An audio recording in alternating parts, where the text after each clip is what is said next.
নাগরাকাটায় প্রাণঘাতী হামলার কেটে গিয়েছে 22 দিন, তবুও পুরোপুরি সুস্থ নন উত্তর মালদার বিজেপি সাংসদ খগেন মুর্মু। উন্নত চিকিৎসার জন্য দিল্লির এইমস হাসপাতালের উদ্দেশ্যে রওনা দিয়েছেন তিনি।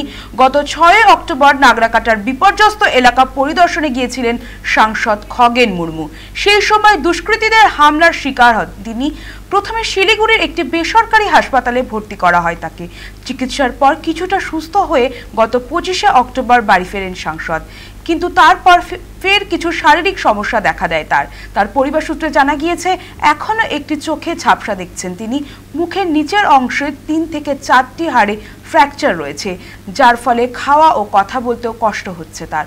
বর্তমানে তিনি কেবল তরল খাবারই খেতে পারছেন।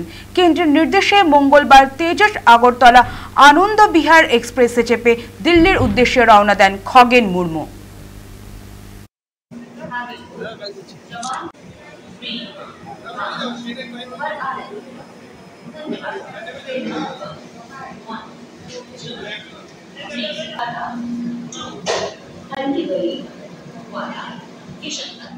আমরা দিল্লি যাচ্ছি।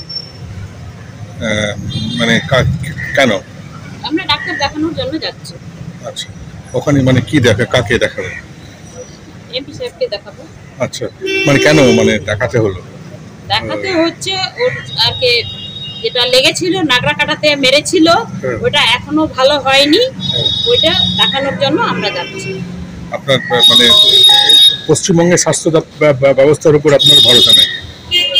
এখন তো ওটা আগে খুব লেগেছে না, ভেঙেছে না, ফ্র্যাকচার হয়েছে না, ওই জন্য আমরা এমসে নিয়ে যাচ্ছি। চোখেও কম দেখছে, দাঁতেরও প্রবলেম আছে। কতদিন জন্য যাচ্ছেন?